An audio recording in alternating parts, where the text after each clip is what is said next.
지금 시민들도 뭐지 하고 지금 욕까지 나옵니다. 캄보디아 사태의 원인이 나왔습니다. 먼저 이 말을 해야 될 것 같아요. 통일교가 윤석열 정부를 끼고 캄보디아 사업을 추진하면서부터 시작됩니다. 그래서 윤석열 정부 때 캄보디아가 원조국가 1위로 자리매김하고요. 이때 윤석열 정부에서 애사국을 폐지합니다. 그러면서 캄보디아 사태가 확산이 되기 시작합니다. 윤석열 정부 때 정확히 2023년 애사국 인원 1100명에서 49명으로 줄여집니다.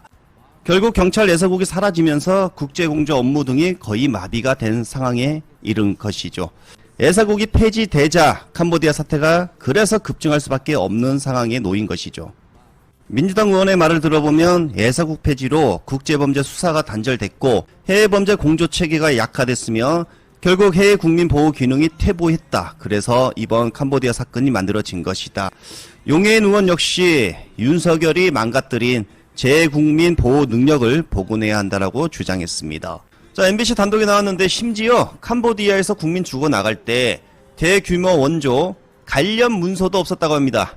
자, 윤석열 정부가 지금 캄보디아에 얼마나 돈이 투자가 됐고 원조가 되었는지 알 수가 없다는 것이죠. 그리고 윤석열 정부에서 내내 캄보디아에서 납치 감금 신고가 잇따랐다고 합니다. 그런데 캄보디아 경찰과 한국 간의 공조수사는 5년간 한 건밖에 이루어지지 않았다고 합니다. 하지만 이재명 정부는 달랐습니다. 대통령이 직접 나섰고 신속하게 구금된 64인의 송환도 이뤄졌고요. 캄보디아 의회를 압박하고 나섰습니다. 그런데 그 작전이 제대로 먹혔습니다. 감금된 한국인 조기 소환 요구에 캄보디아 총리와 상원 의장이 적극 협력하겠다는 의사를 전해왔다고 합니다.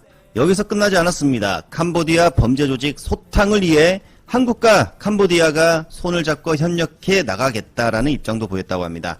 실종된 한국인 찾기에도 캄보디아가 총력을 기울여주겠다라고 전했습니다. 이재명 대통령 동남아 대상 불법 구인 광고 긴급 삭제 조치 지시를 했다고 합니다. 모조리 찾아내 피해자 발생을 줄이겠다는 작전이겠죠. 자, 정부에서 제대로 처리하면 편하게 여행 갈 사람과 불법 구인 광고로 사건에 휘말릴 사람을 찾아내 어느 정도 예방이 될 것이다. 이렇게 보이고요. 후속으로 캄보디아 방문 주의 안내를 출국 심사 때 한다고 합니다. 이걸 본 사람들은 한 번 더 생각을 해볼 수 있는 효과가 있을 것으로도 보입니다. 그리고 앞서 말했던 캄보디아가 한국인 찾기의 총력, 그리고 캄보디아 내 범죄 조직 소탕도 함께 긴밀히 협력, 그리고 감금된 한국인 조기 소환 요구, 이 부분에 대해서 캄보디아 총리와 상원 의장이 적극 협력하겠다는 의사도 전해왔습니다. 자, 이제 캄보디아 구금된 64인이 송환됩니다. 경찰 200명 배치가 되었고요. 자, 들어옵니다. 들어와요. 제 얼굴은 전부 다 마스크를 써가지고 보이지가 않고요. 자, 보세요. 지금 손에는 수갑이 채워져 있습니다. 이 여자도 그렇고 남자도 그렇고 몸에는 문신이 있고요. 예, 몸에는 문신이 있고 지금 계속 쭉쭉쭉 들어갑니다.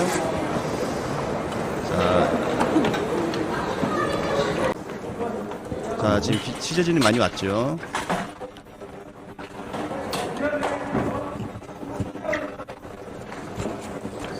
지금 시민들도 뭐지 하고 보고 있습니다. 지금 욕까지 나옵니다. 여기서 이러시면 안 돼요. 그럼 어차피 지나가는 게 상관없어. 지나가는 거 이런 거.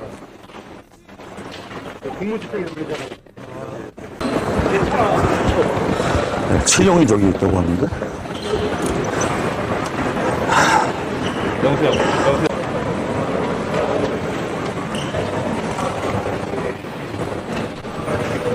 네, 지금 경찰이 계속 들어오고 있어요. 네.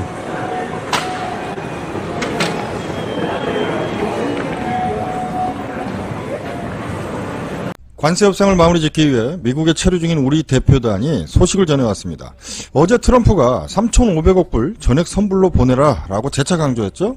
그리고 우리는 그렇게는 못한다 라고 버티는 상황입니다.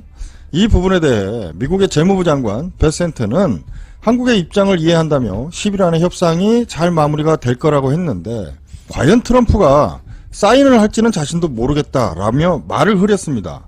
뭐 그래도 미국의 재무부 장관이 우리의 입장을 좀 이해한다고 하니까 협상 결과가 좀 기대가 된다. 뭐 이렇게 생각하시는 분도 계시겠지만 이번 협상은 트럼프와 러트닉이 악역을 맡았죠. 베센트의 입김이 그렇게 셀 수가 없는 구조입니다. 자, 우리의 협상단 지금 산업부 장관 러트닉과 치열하게 협상 중입니다. 트럼프가 강조하는 미국의 마스가 다시 미국의 조선을 위대하게, 그 마스가를 위해 한국의 조선업과 협력해야 되지 않겠냐 라며 러트닉을 설득하고 있다고 하는데, 베센트도 그렇고 협상의 중심인 러트닉도 그렇고 모두 다 한 목소리로 최종 보스 트럼프에게 달렸다라며 무책임한 발언을 하고 있죠. 완전 우리를 갖고 노는 것 같은 상황인데 정말 이번 협상 이대로 괜찮나? 미국이 아니면 우리나라 굶어 죽나? 다들 이런 생각들 해보셨을 겁니다. 그런데 실제로 이러한 움직임이 시작됐다라는 블룸버그 통신의 보도가 나왔습니다. 트럼프의 폭력적 관세 정책 이후에 세계 여러 국가에서 미국을 대체할 시장과 새로운 교역로를 분주히 찾고 있다라는 거죠. 블룸버그 통신에 따르면 세계 교역에서 미국 내에서 이루어지는 교역의 비중은 15%에 해당된다고 합니다. 일개 국가가 차지하는 비중치고는 사실 대단한 거죠. 그런데 그 외에 나머지 85%의 미국 밖 교역에서 아예 미국을 빼고 이루어지는 교역이 급격하게 증가했다는 겁니다. 자, 이 일례로 현재 이웃사촌인 캐나다는 미국보다 멕시코에서 더 많은 자동차를 수입한다고 하죠. 그리고 중국은 얼마 전부터 미국을 제끼고 브라질과 아르헨티나로부터 대두를 수입하고 있습니다.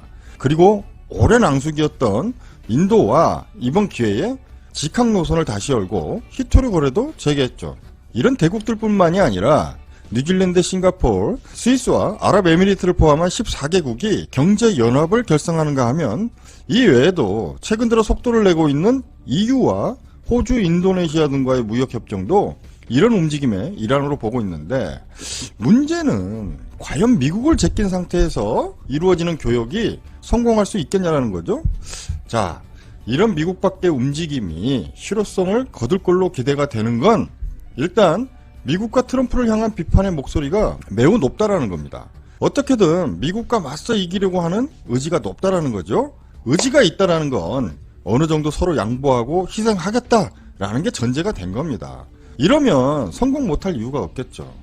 그리고 트럼프의 폭력적 관세 정책으로 세계 경기가 침체될 거라는 우려가 있었는데 현재 그렇지는 않다라는 거죠. 이게 트럼프의 관세 정책이 따를만 해서 그런 게 아니라 미국을 제외한 새로운 무역 로드맵이 형성되어서 잘 버티고 있다라는 거죠. 이게 중요한 겁니다.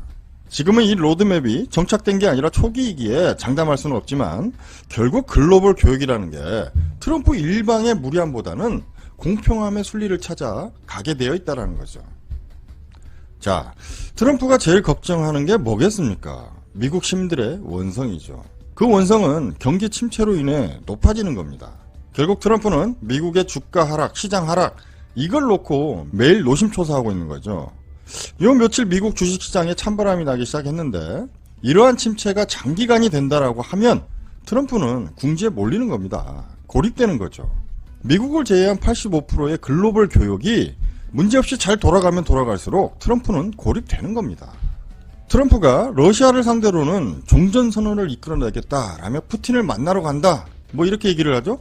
그리고 하마스를 상대로는 무장 해제를 하지 않고 반역자 추출해서 계속 살인을 한다면 미국이 폭력을 동원해서라도 강제 무장 해제시키겠다 이런 선언을 했습니다. 이게 뭐겠습니까? 단순히 보면 내년도 노벨 평화상을 반드시 받아내겠다 뭐 이런 개인 사욕으로 보이기도 하는데 좀 더 생각해보면 자신이 국제적으로 고립이 될까 걱정이 된다는 거죠. 그러니 미국의 가장 강력한 상대국인 중국의 절친 러시아의 푸틴과 뭔가 계속 해보려고 하는 겁니다. 뭐가 됐든 중국과 러시아 사이에 균열을 내보겠다는 거죠. 그리고 실은 내가 이렇게 평화를 강조하는 따뜻한 사람이야. 그리고 미국은 좋은 나라야. 라고 계속 강조하는 모양새죠. 중국과 러시아 단절시키고 평화를 계속 강조하면 국제사회에서 어느 정도 먹어주는 거 아닙니까? 분명히 트럼프가 미국을 제낀 새로운 로드맵을 의식하고 있다는 겁니다. 자, 이러한 흐름 속에서 우리가 서두를 필요가 있을까요? 베센트가 열흘 안에 마칩니다. 한국의 사정을 이해합니다. 라고 해서 우리가 호의적으로 접근할 일은 아니라는 거죠. 그러면서 모든 결정은 트럼프가 합니다. 이거 얘네들이 짜고 치는 겁니다. 분명 트럼프가 이번 에이펙에 오기 전에 협상을 마무리 짓고 한국에 오고 싶어 하는 것 같습니다. 한국에서 조금이라도 더 환대받아야 에이펙의 손님이 아니라 주최국인 한국의 형님 자격으로 참석을 한다라는 거죠. 그래야 마치 아우인 한국의 안방에서 누워서 중국과 북한을 만나는 기분, 그거 들지 않겠냐라는 겁니다. 자, 우리와 미국, 이제 사실 의가 상할 대로 상했죠. 형님 아우 하기도 그렇습니다만 그래도 안보 동맹국 아닙니까? 마스가 조선이고 뭐고 그게 중요한 게 아니라 그간 우리가 수십 년간 지켜왔던 동맹국으로서의 가치, 그게 중요한 거죠. 그거 하나로 사실은 협상이 끝나야 되는 겁니다. 그런데 돈 몇 푼 때문에 트럼프가 그 대의를 저버리려고 하니까 이제 우리도 좀 결단을 내려야 하지 않나, 뭐 이런 생각을 조심스럽게 해보는데, 트럼프가 우리의 거북선이 미국이 아니라 다른 나라로도 갈 수 있다, 이걸 좀 알았으면 좋겠습니다. 바람 새는 갔어도 삐리삐리삐리